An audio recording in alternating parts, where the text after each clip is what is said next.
feel like we're besties now after this. What's up, guys? It's Denise Salcedo. Hey there, everyone. Welcome to the show. It is Tuesday night, November 15th, and we got WWE NXT to talk about. We kind of have a bit to get into here for today's show. We got a new matchup announced that's going to be taking place at NXT Deadline.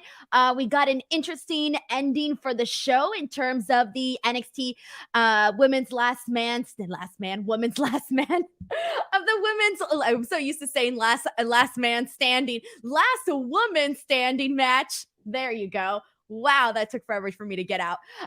We had that. We had a really fun and I don't know. I think the ending is going to be a little controversial in terms of how you guys all felt about it.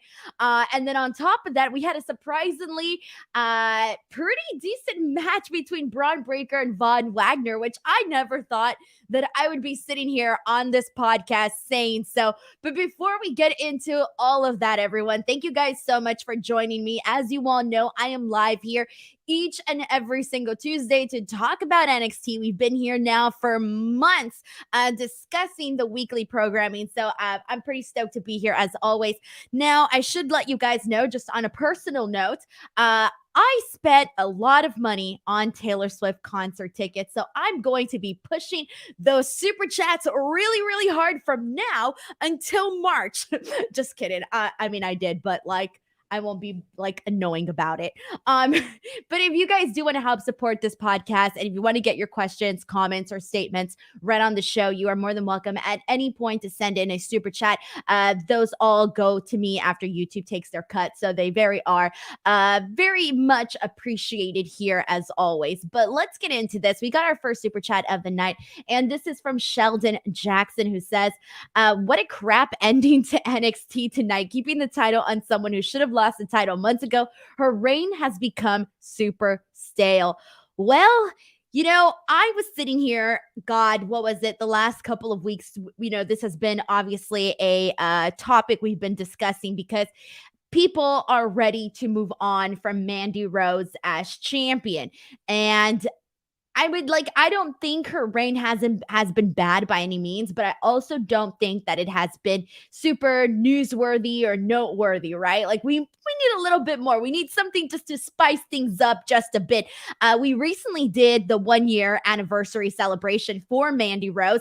So I definitely think that a lot of people here today, I know myself, I was expecting to see Alba Fyre actually come out with a victory here tonight, and we didn't, but we'll talk more about that once we actually get to that match. But I'll just start off by saying, yeah, it definitely wasn't what I expected today, but it lends to some theories, so we'll talk about those theories once we get to it. Thank you so much to Sheldon for kicking us off here tonight with the first super chat of the night. I appreciate it, man. All right, so let's kick things off. Let's rewind to the top of the show because we had Bron Breakker versus Von Wagner for the NXT Championship. And here's the deal, everyone. If you've been coming on this show, you guys know that things have been a little bit rough for Von Wagner. They necessarily haven't been too great for Von. He's definitely been under some harsh criticisms, and things haven't he hasn't been a fan favorite. Let's just leave it at that. On the Bron Breakker side, people want to be excited about Bron Breakker. People want to root for Bron Breakker, but there have been some things that have been, a little bit, some hits, some misses, right? I will say this. When this whole thing first started, when Von Wagner teased that he was going to go for the NXT Championship, I thought, oh my God, why are they doing this? Please, God, no. Now, that's what I was thinking. And I will be the first person to sit here and say I'm not a Von Wagner fan. With all that being said, I actually thought that Bron Breakker versus Von Wagner today wasn't terrible. It wasn't bad. I even found myself enjoying it. And the reason for that, I think, was really that Bron Breakker, he had his working shoes on, man. He was out there hustling. He was fired up. And obviously we know Bron Breakker, and that's kind of his style. Everything he does with a little bit more extra intensity and whatnot. And he went out there hitting the Frankensteiner on a guy of the size of Von Wagner looked pretty damn good going out there, and just like even the way that he was running the ropes, and just you can tell that he was like, I'm about to come out here and have a shit match with Von Wagner. Like, I'm going to come out here and do the best I can so this is not half bad. So it ended up making for a pretty exciting match. I didn't think Von Wagner did anything that I thought, sucked or anything. He was to me, he was there. He, obviously it takes two to tangle, but Bron Breakker was clearly doing a little bit more of the leg work with Von Wagner kind of just, being there, right? But Von Wagner did have a good moment. I love the spot where he choke slammed Bron Breakker. I did like that on the steel steps. That was pretty good. They even teased a pretty good near fall for Von Wagner for like a split second. I thought, what if they just want to shock us and give us something to talk about? So I'm glad that they did that too. Overall, we did see, so basically what we ended up seeing is Von Wagner, after the near fall that he nearly got, the win that he almost got, he started arguing with the referee and basically, arguing that it was a 3. During this, Robert Stone tried to warn him that Bron Breakker was literally creeping up behind him, but Von Wagner chose to ignore him and shove him off to the side, in which Bron Breakker was able to hit him with the spear and get the win. So Bron Breakker retains his NXT championship in a match that I didn't think was bad at all. I thought this was a fun little opener for today's episode of NXT. So I thought I was going to come on here and be like, oh my God, this was a shit show. No, the shit show happened earlier with Ticketmaster. But no, it wasn't anything terrible, I would say. So you know what? Kudos to Von Wagner. He deserves a pat on the back today, guys. Not going to be mean to Von Wagner on this stream, okay? It ain't going to happen here tonight. Zeno Hour points out a good note here saying that this was Von Wagner's best performance, and I agree. Again, like, he was there, he did his part, and there was nothing that I thought was bad. He was there. Kudos, man. Kudos. Let's see what else we got here. Let's go ahead and see what people are saying about this. This is from Justin, who says, this was pretty much the best Von Wagner match. This is pretty much the best match Von Wagner has had. Now, hopefully we never see it again. Look, if we have to see it again let's just say we just have to see it again, then let's just let Bron Breakker do his thing and it'll be okay for the most part. All right, moving on. After this, we got a promo from Zoe Stark, and this was a little bit interesting, I would say, because I'm a little bit like, there was one thing that I liked about it, and then there was probably like maybe 2 things that I didn't like about it. But I feel that the thing that I did like about it outweighed what I didn't like about it. With that being said, Zoe comes out, and she pretty much runs down her time in NXT. And she, talks about being paired up with Nikita Lyons for the tag team competition. She talks about having to carry Nikita Lyons, according to her. That's what she's coming out here and saying. She then starts off by talking about why she has beef with Nikita Lyons, and Nikita Lyons basically being that person that when Zoe got Stark, she basically told her like, oh, it's okay. And Zoe took offense to that. So she's going off here and she's talking about all of this. And on top of that, she goes into saying that Nikita got famous, or she got famous / her, I don't know, about doing dancing videos, and then she starts attacking dancing videos. She's like, I didn't get famous by doing this social media dancing stuff. I didn't get famous by I don't know what she was saying, but she went off about ways that she didn't get famous in comparison to Nikita Lyons. And then she even threw a shot at her assets and said that the fans of NXT only care about Nikita's assets and then dream about them at night. So read in between the lines on that one here. She then goes on and she just like gets really fired up, and she's like, the future of NXT is all about Zoe. I'm undeniable and I'm the hunter, and every other woman here in the locker room is the prey. So now, as I'm talking about this, as I'm recapping this promo, you will see that I was a little bit all over the place. I feel like I talked about 5 different things in one promo. And that's because that's what we got with this promo. The things that I didn't like about this promo was I kind of felt that Zoe came out here and this was way too long. Like I think they could have trimmed this down a whole lot because I thought she was going one direction and then it went another direction and then we got back and I feel she tackled 5 weeks of promos all like in one right now. So I did kind of feel like it went a little bit too long where it was just getting it was going in multiple directions where to me it didn't have a clear consensus. Like I didn't feel like we had that with this promo. The major thing to take away is that she feels she worked harder than Nikita Lyons and she had to carry Nikita Lyons. That's the main takeaway, but we kind of took a bit to actually get there. And through this all, we even got a video package replaying back the events of last week. So there was just kind of a lot happening here that I didn't feel we needed to get all of that. But with all of what I just said, though, I will say this. The thing that really actually did make me like this is that Zoe came across as very, very passionate. She showed a lot of fire. She showed a lot of like personality in terms of, she's yelling at the camera. She's like, I'm undeniable. I mean, she didn't say it like that, but you know what I mean? She was fired up, man. So I did like all of that. And when she was telling the fans, I've worked so hard and screw you and screw everybody, and this and that, it was good. I would have just definitely shortened this a lot more because I definitely got lost in this promo. That's for sure. Obviously, they're just continuing this with Zoe and Nikita. So Zoe mad, guys. Zoe is mad. But let's see what you people are saying. We got a super chat here from Jordan Booth. Thank you so much to Jordan, who says, regular benefit of working nights here in England is I can catch your reviews despite it being past 3 a.m. Keep up the great work, Denise. Jordan, my goodness, thank you so much for tuning into the show, especially when you're at work and it's past 3 a.m. Please, bless you for being at work at 3 a.m. I would be fired like within the first day. I would not make it at all. I can barely show up to work and I start work at like 10 a.m. each day.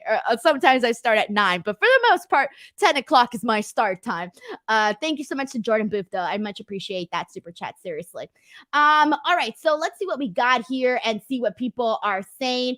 Man, let's see. We got Mike N saying that this was rough. Fernando actually enjoyed the segment. Enter Buckley says she's correct. She's not really famous yet. Let's see what else. We got Christopher who says, Zoe's not a good promo and it took so long to get to the point. Was way too long. Sounded robotic in the cliche basic heel promo, rinse and repeat. I didn't think it sounded robotic. No, I didn't think it sounded robotic. I didn't think that. I mean, there were some cliche stuff because they didn't really feel like too necessary. That's what I mean by I feel she got 5 different promos all in one. But I do think she has the potential.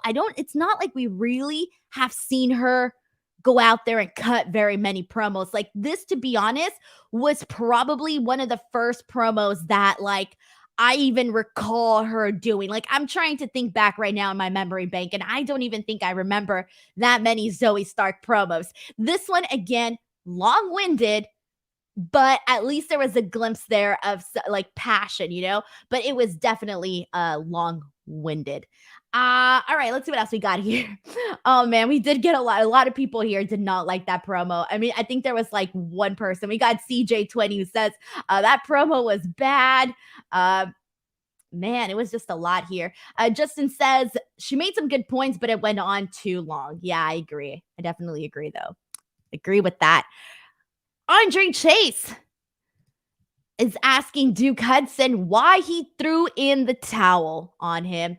Oh man, guys, I'm trying here. I try every week with Chase U. Every week, I swear, I put effort into this because I know the chat here loves Chase U.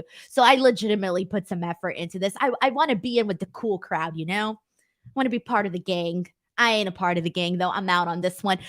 Every week, it's something different here. This was a very simple, straight to the point. This is just, obviously, Duke Hudson fooling Andre Chase and making him believe something that isn't true.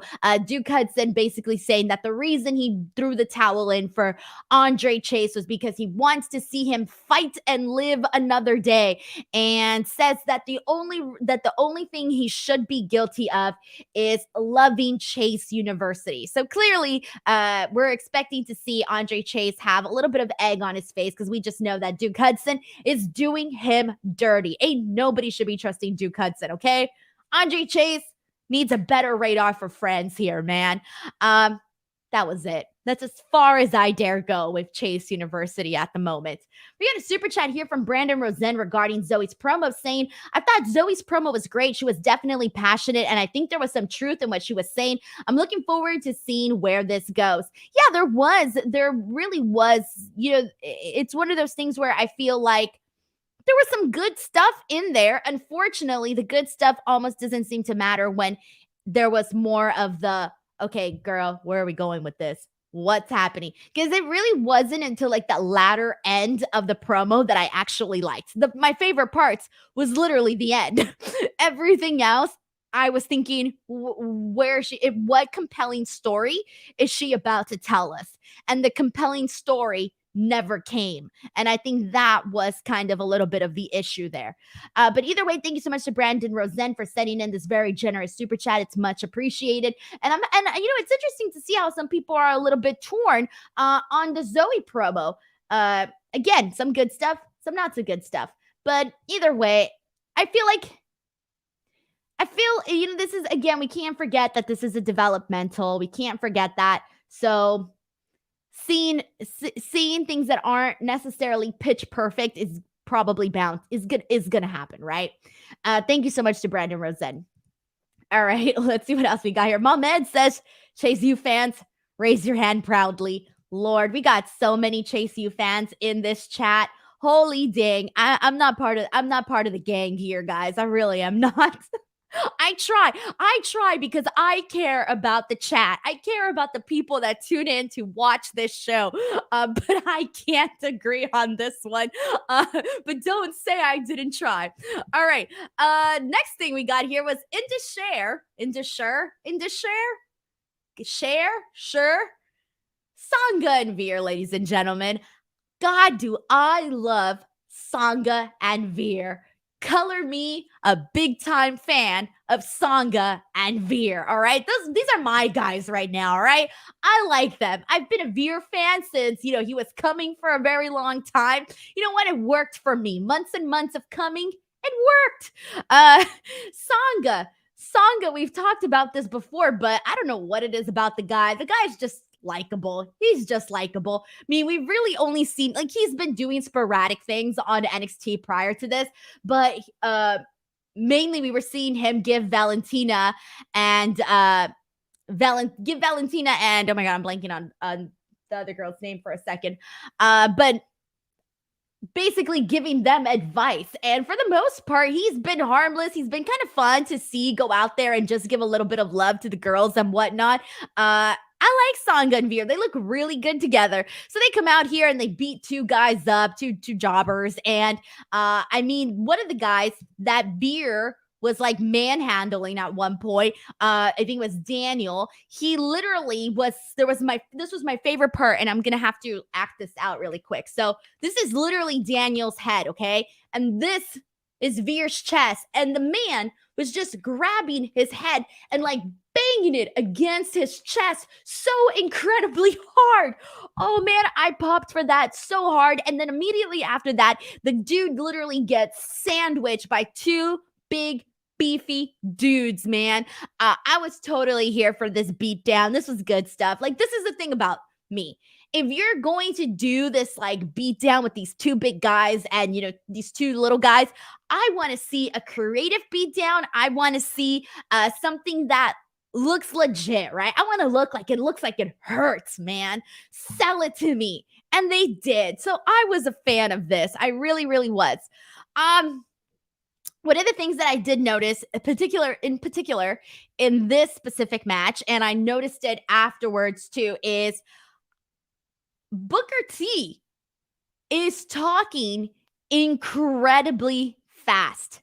Now I talk fast, but Booker T was talking so fast tonight at certain points of the show where I didn't know what he was saying. It was kind of hilarious because I think Vic Joseph even made a note of it because there was a moment where all we heard was, and that was it. I did not know what Booker T was saying.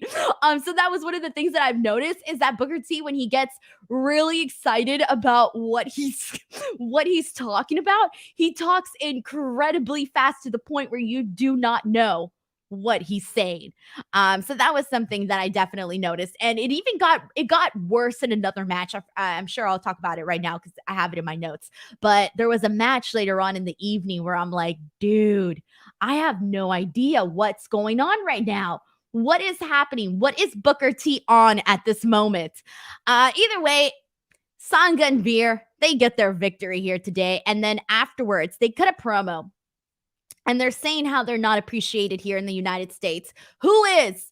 And and he's like, they're talking about not being appreciated, etc., and wanting to basically prove people wrong. So with that being said, I kind of feel like, okay, because Veer, I feel, has a pretty good speaking voice. Veer, how do I say this?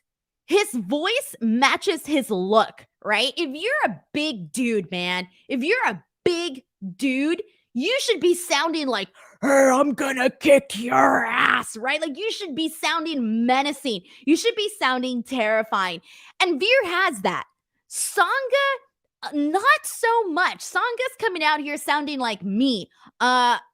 There was I couldn't buy Sangha today when he was on the microphone. I did think he needs to I don't know, really pull out the deep voice and just bring it out because it was very noticeable, at some points. And then I thought, well, maybe they should get, I don't know, a manager, somebody to do the speaking for them. But I think maybe Veer should probably do a little bit more of the speaking because Sangha was definitely going out there kind of sounding like a Backstreet Boy.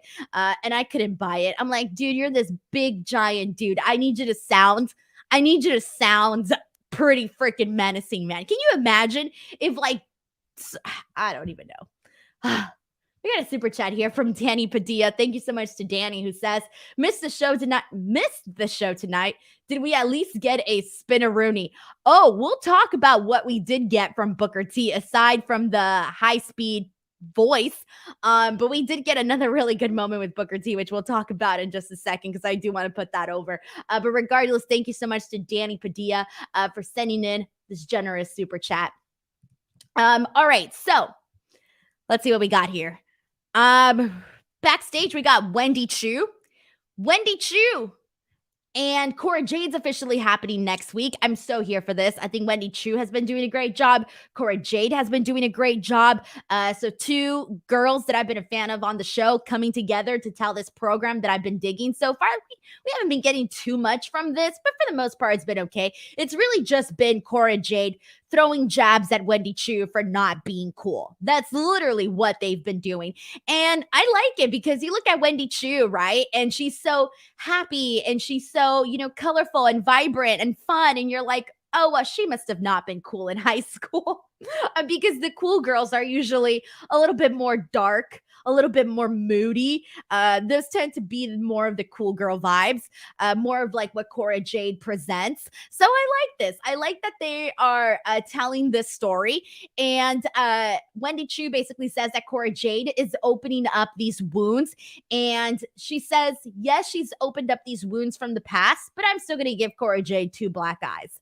So I'm excited for Wendy Choo versus Cora Jade. And I feel like you can get something lengthy with them. So I kind of do want to see Cora Jade get the victory here just so that I know maybe we can see Wendy Choo get her revenge on Cora later on. But we'll see if this is going to be a one and done or if they're going to extend it out a little bit more. We'll see. We got a super chat here from Keith Duran. Thank you so much to Keith who says, off topic, but how happy are you to have purchased your Taylor Swift tickets? I hear the process was a mess. So, long story short, Keith, I got very lucky because the system was a mess. the shows that I applied for, because I wanted to go to Taylor Swift's opening day in Arizona. That's going to be her first show is in Arizona. And I've never been to the first show of the leg of a tour. So I wanted to be there for the very first show. And I didn't know, but apparently, State Farm, that the stadium in Glendale, and AT&T in the Arlington Stadium, those two stadiums do not sell their tickets directly on Ticketmaster. Instead, they sell on SeatGeek. I have never in my entire life ever used SeatGeek, but I used it today, and there were I felt really bad because the Arlington sale went really bad. Like the fans were, in the queue for a very long time. But by the time my sale went around for my time zone, my period, it went by so much faster, to the point where, I got in probably maybe within 20 minutes of, no, not 20 minutes. No, maybe like 30, 40 minutes of being in the queue. I was able to get in and get my tickets and get out. So I went in, bought my tickets, got the hell out, and I was just so thankful. But yeah, I did spend a little bit of an arm and a leg because I got VIP floor tickets. So I kind of spent my next maybe 2 paychecks on those tickets. But you know what? I'm just going to work harder, everyone. Going to work harder. The way I see it is, you only live once, all right? I don't go out and party. I don't go out and drink. I'm not spending my money every weekend. I might as well enjoy myself. And that's what I like. So that's what I'm going to spend my money on. But either way, thank you so much to Keith Durant for sending in the super chat and for asking. I was just clearly dying to talk about it. All right, but I got to talk about NXT. So let's press on. Zeno Hour is like, Denise, no. Sam Fine says that was a high 4 digits. Oh, honey, it was a high 4 digits. Higher for me, at least. It was high for me. But you know what? I'm good with it. I'm happy. I'm very, very happy. And I'm going to try to get tickets to Los Angeles if I can. I mean, she's literally going to be here for 5 nights, 20 minutes down from my house. But I don't know if I'm going to get tickets. We'll see, because right now it's just nuts. All right, JD McDonagh versus Apollo Crews, guys. All right, so this was, how do I say this? It was a very, very good match. I think that, on paper, for the most part, we should have known that it was going to be a good match because Apollo Crews has been doing some great work. We've always known Apollo Crews has the in-ring stuff definitely down. And he also has been doing a great job here on NXT for the most part. Like, he's been having bangers. We've been seeing more of his personality, all of that. So it's definitely been, the dominoes have been falling in line for Apollo Crews. JD McDonagh has not had a bad match that I recall on NXT whatsoever. So the quality is definitely leveled up with somebody like JD McDonagh as well as Apollo Crews. This was the match that Booker T was talking so fast. I was starting to think he gets paid per word. Like, that's it. That's my theory. Booker T gets paid per word. But this was really a decent match. There was a lot that I liked from this. I thought the build was really nice. The crowd really got into it. They were just like chanting, "This was awesome." My favorite thing, and you guys know if you've heard some of my other review shows, but I just freaking love a killer headbutt. And I loved the headbutt that JD gave Apollo, followed by this knee from Apollo. I mean, it was just, there was a lot of really great back and forth here. And it's good to see because I feel like Apollo is really rebuilding himself like so much. And I feel like Apollo has fallen because of his main roster run and how much he spent really doing nothing and then kind of been giving like a really shitty character on the main roster. I feel like he's really just he's so far down the radar, which is very unfortunate that this win that he got here on JD McDonagh, I feel this meant so much. This was probably one of his best wins that he has gotten in a very, very, very long time. I feel like this is probably even one of the best things that I've seen from Apollo Crews, period.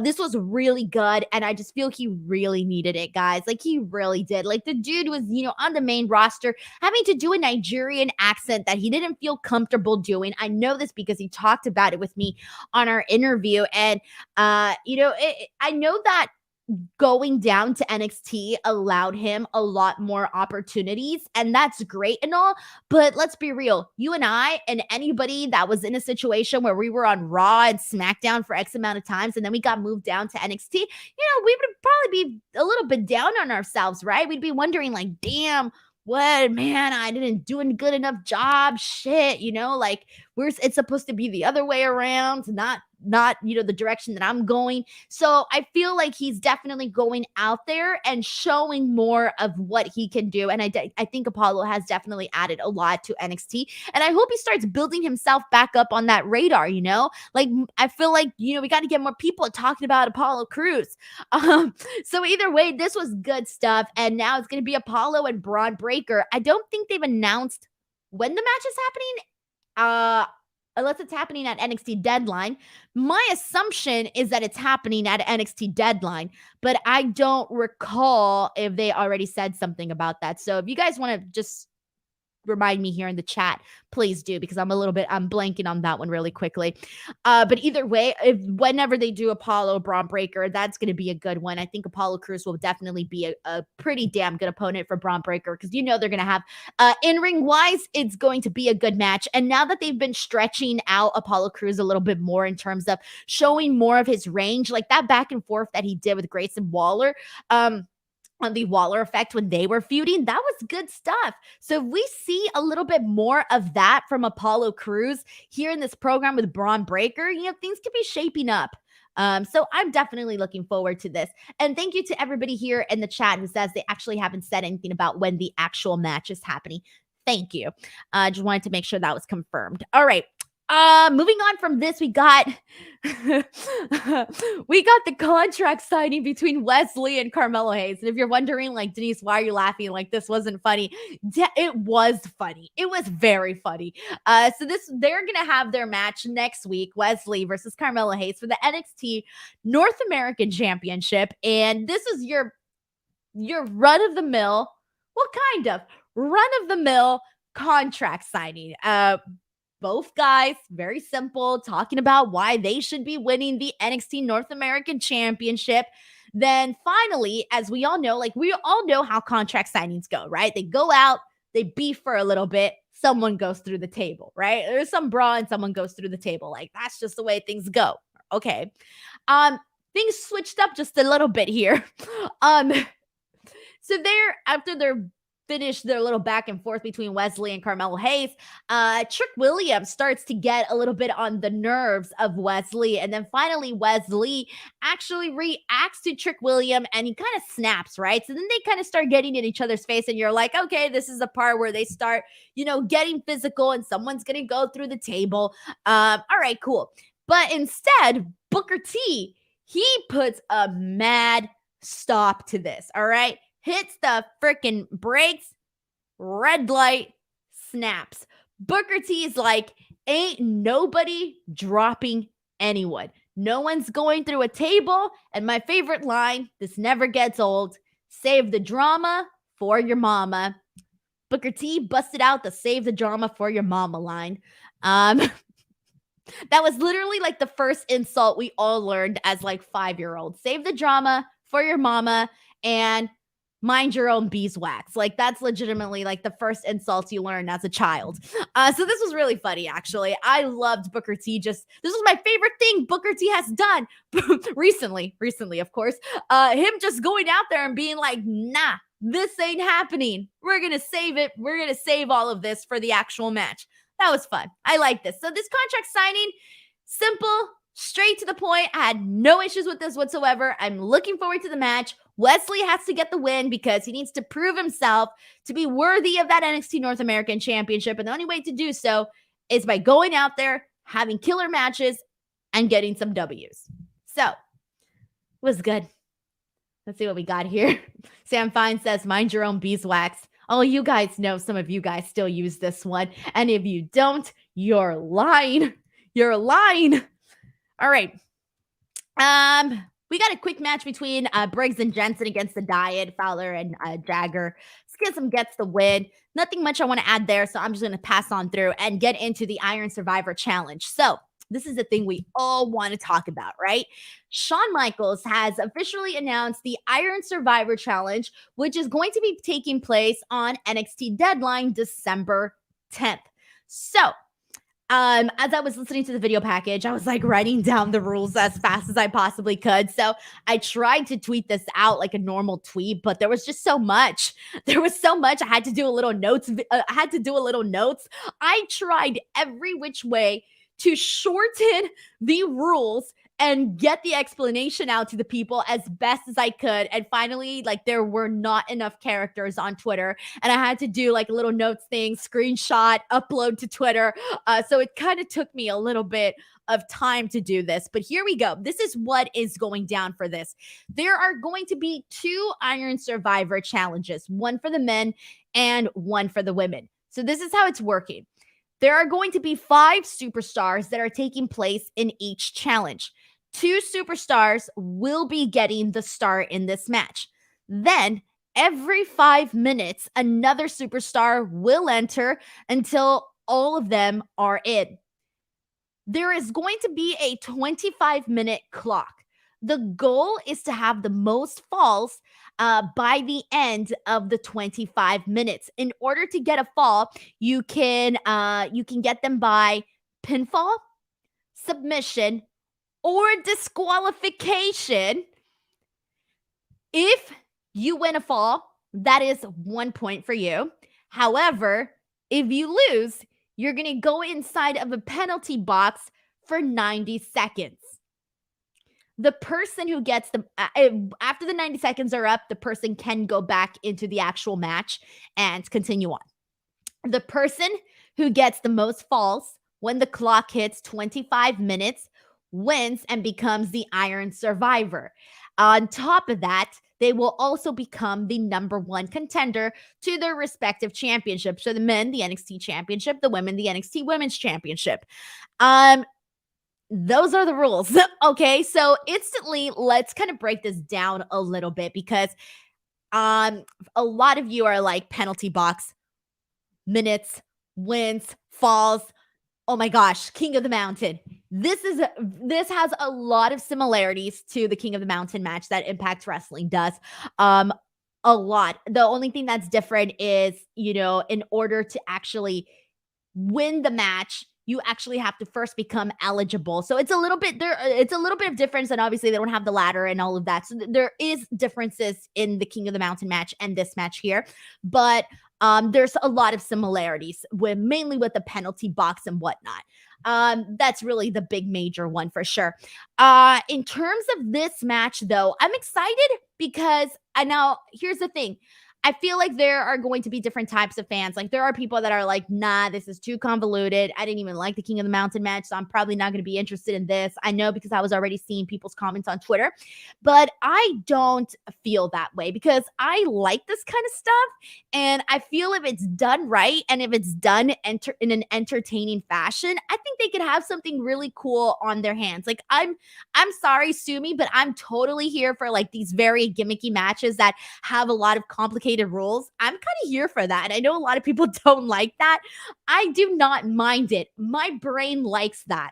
Okay, my eyes, they like it. So I'm here for this, actually. The only thing that I do wish that they didn't do was, I kind of wish you couldn't get a pinfall. I mean, I wish that you couldn't get a fall by disqualification. I feel that it should just be pinfall or submission, because with disqualification, like, if I want to win, I'd just be getting myself DQ'd left and right as much as I possibly could, right? So personally, I kind of feel like it should have been no disqualification, but disqualification is part of it here. The other thing too is they did say that the superstars are going to be announced at a later date in terms of who's actually going to be in this. And I feel like there has to be some sort of method in terms of how you're going to decide who's going to be the first to win and who's going to be the last person in there, because clearly it's in your benefit to be in the match longer so that you can have a more of an opportunity to get a pinfall, right? So if you're one of the last people in there, then you only got X amount of time till you can actually get the fall. So I know I saw some people on Twitter saying that they kind of felt that 25 minutes was too short. I kind of agree. I do think 25 minutes feels a little bit too short. Maybe I'm wrong, but it just feels like 25 minutes goes a lot faster than some of us may think. And I just feel with all of these rules and all of the different things that they can do creatively and the stories that they can tell within the match, I almost feel like they need more than 25 minutes. But that's what they're going with. And it does make sense that they're going with that amount of time, only for the simple reason that these shows are not long. These NXT, we're not calling them takeovers anymore, premium live events.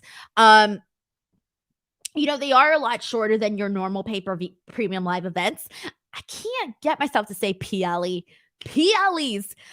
They are shorter. And also they're going to do a men's and a women's. So there you go. That's already, X amount of time that they're taking up on the show.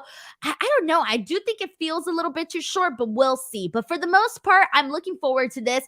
And let's see who we might even consider probably being in this match. I feel like for the guys, it definitely, because if they do Apollo Crews and Bron Breakker at NXT Deadline, which they could because they have about a month till then. Let me think here really quickly. Let me pull up this roster one really quickly. But if they do Apollo Crews versus Bron Breakker, that gets him out of that match there. So it opens up spots for who I think should be in this for the guys. Damon Kemp. I feel like Carmelo Hayes may be in this too, and I think he should be in this. I think Carmelo Hayes should be in this match. Carmelo Hayes, I think Damon Kemp could be another option if he's not doing something else already. Ilya Dragunov would be another good option. And JD McDonagh, and I'm not sure if I already said JD McDonagh. I feel like JD McDonagh has to be part of this. I feel like that's the reason why he didn't defeat Apollo Crews, because they probably want to have Apollo Crews, Bron Breakker at NXT Deadline, and have JD McDonagh in this match here. Let's see. They could even put maybe some of the new guys like Oro Menza. Let me see who else there is. Von Wagner. There ain't very many options here, guys, for the guys, but there are quite a bit enough to make 5 here. So I feel for the most part, we at least got some big Nathan Frazier. You can't forget Nathan Frazier. He had a nice showing at the last pay-per-view. So I feel like those are some good options for the guys. For the girls, considering that Mandy Rose is still the champion, I would definitely say Cora Jade. Wendy Chu needs to be in that. Cora Jade, Wendy Chu. They could even add Fallon Henley. I think they definitely are going to add Indy Hartwell because they've been doing her whole winning streak and she got another win here today.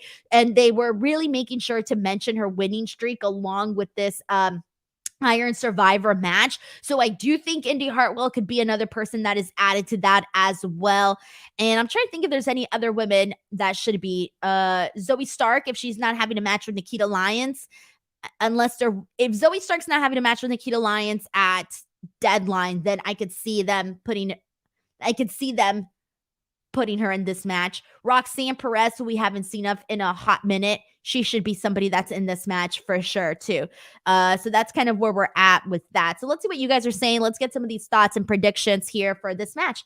Brandon Rosensen's in a super chat saying, as they often said in TNA, the rules are really quite simple. They are, though. They really are simple. Like when people were saying that the King of the Mountain was too convoluted and too hard to follow, I'm like, what? Did y'all not go to school? This is a very easy stuff to follow. Like, I can't even do math and I can follow this. Come on now. Brandon Rosen, thank you so much for the super chat. Danny Padilla sends in another super chat saying, already sounds horribly convoluted, like something TNA would have done decades ago. Look, guys, I'm all for these crazy ass ideas. The crazier, the better. I'm so into it. I don't even care. I'm excited. I'm sold. All right. I'm sold. I'm looking forward to it. I just hope that it's good, right? Because if it sucks, that the first thing, whatever you do, the first of anything, the first concept of anything, like it has to be good or else it ain't coming back, right?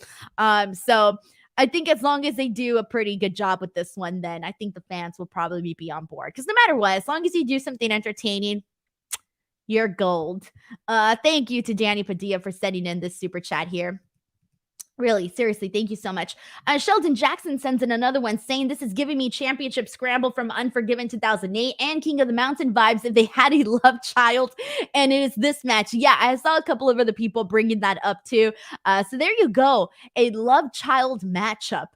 Thank you so much to Sheldon Jackson for also sending in this super chat. Thank you very much. Brandon Rosen sends in a super chat saying the whole penalty thing is unnecessary. Wouldn't you already be at a disadvantage if you lost a fall and you're behind in the score? Now imagine you're like one of the last people to come in. You've got just a little bit of time left. And then you take an L. Let's just say you take an L. Then you're back out there for 90. You're back out for 90 seconds. So clearly, you got to have some really good strategy in this. So I do feel like they got to, I don't know how to explain this. I like the penalty box thing.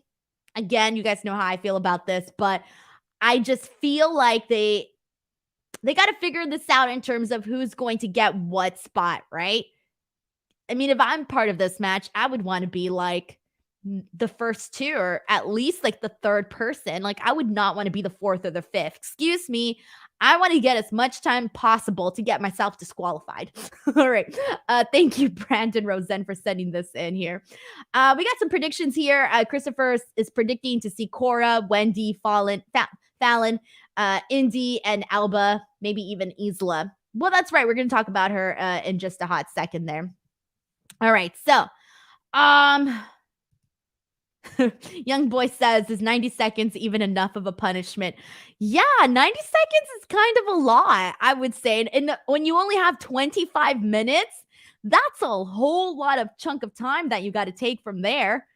Dang, for sure. All right, so I did mention Indy Hartwell getting another win. She got another win against Tatum Paxley here today.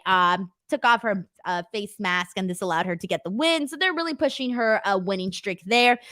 Scripps, from the looks of it, we're going to be getting something with Scripps next week, because he did say in his little voice memo that next week we're going to see that we're not all the same and that it's time to play a little game.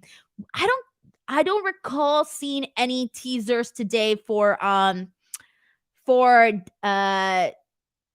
T-Bar for his new character. I don't think we got one today, unless I missed it, because I do leave during the commercials.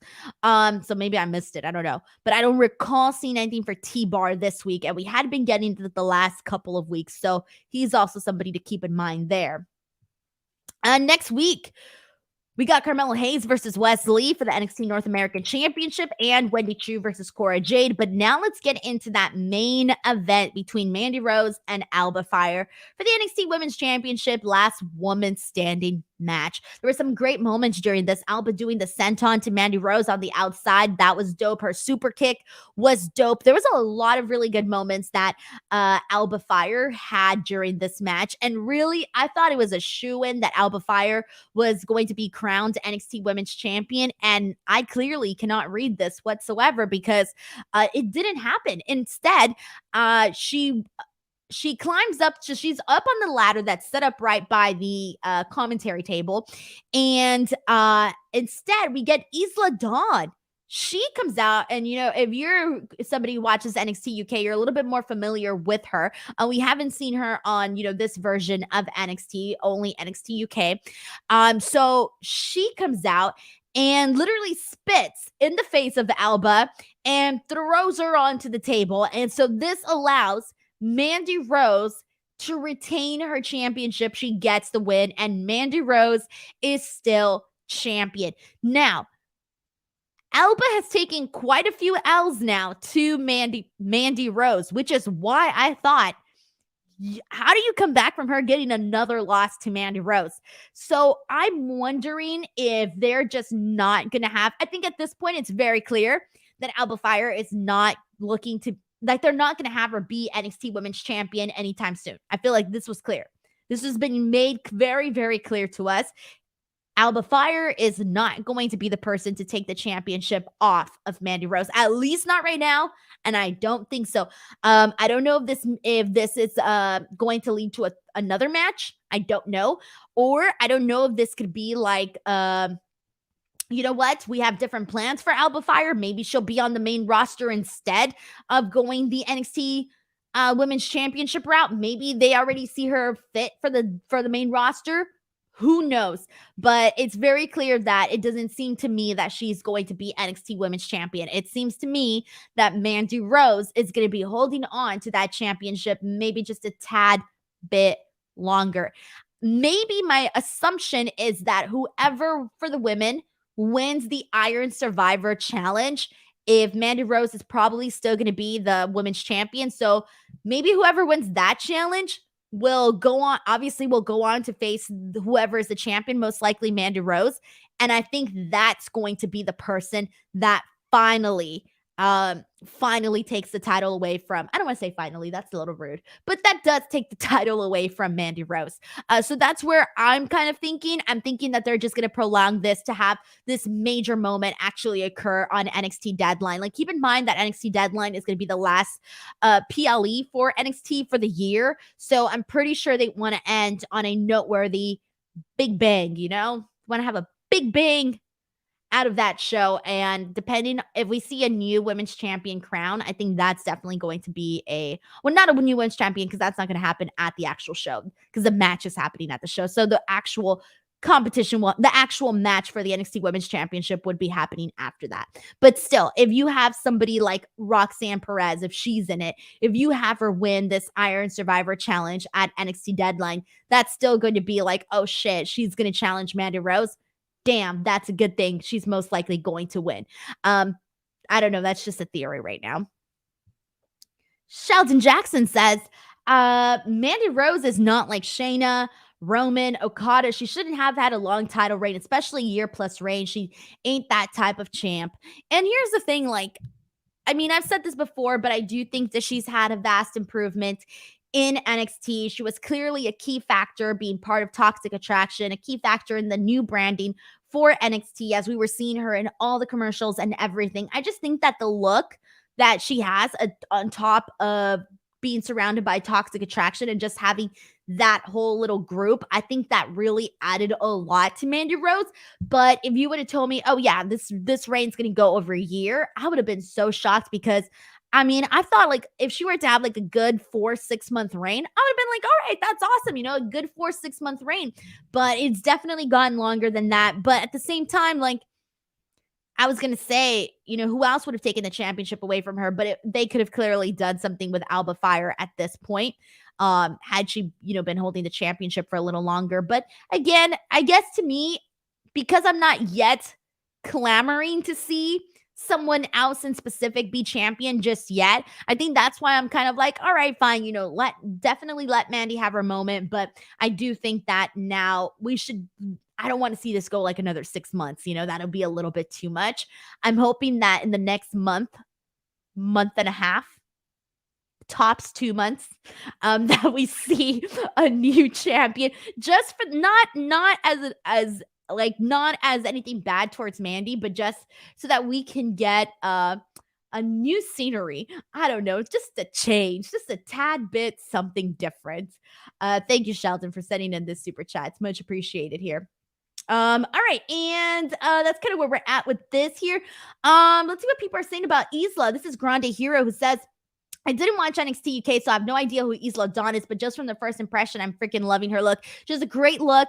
Even just like from what you saw today, she was like really just putting on a lot of, like, you know, the facials were there. She was like doing a little bit of that. And I'm not going to do it like Isla. I can't do it like Isla, but she definitely has presence. And when she first came, like when she went in there, I'm like, wait, what? And I knew that, you know, and I feel that she probably wasn't like the person that I feel is going to get like a massive reaction, because a lot of people still don't know Isla. So I don't think she was going to get that kind of a reaction. But I think for what she did, she now instantly became somebody that you're like, okay, we need to worry about her. But I'm wondering Like, I don't want to see her aligned with Mandy Rose, which clearly she must be if she helped her out. I don't want to see her aligned with Mandy Rose. I want to see her come out and do a thing where she's like, you know what? I want to come here and be the best in NXT. And in order to beat the best in NXT, I got to beat the champion who's held the bout for, over 365 days, and Mandy Rose. I want to prove myself and be the one to end this reign that she's on. So I do kind of hope we see something more along those lines for all of that. All righty. Thank you, Brandon Rose and Isla. How am I saying? I'm saying it like Isla, like the actress. You guys know the actress, Isla Fisher? There you go. Isla Fisher. So unless Isla is also Isla, is she not? No, she's Isla, right? She's Isla. Someone please tell me she's Isla. People be having complicated names. All right, let's see what else we got here and see what people are saying. Christopher Smith says, yes, 1 match in 1 year of a reign. Such good stuff. You know what? Now that you mentioned that, let me see where we're at in terms of matches for Mandy Rose. Give me a second here while I Google the stuff. All right, Mandy Rose here. Okay, so Mandy. Okay. All right, so she defended the title. Halloween. Okay, so she's definitely had a few. She's had quite a few. Okay, so obviously her recent one with Alba Fyre. Halloween Havoc, another with Alba Fyre. Fallon Henley was non-title. Mandy Rose winning Worlds Collide. That 3-way. That was, oh shit. Okay. Huh. Then you go back, and I'm trying to see how many more she did here.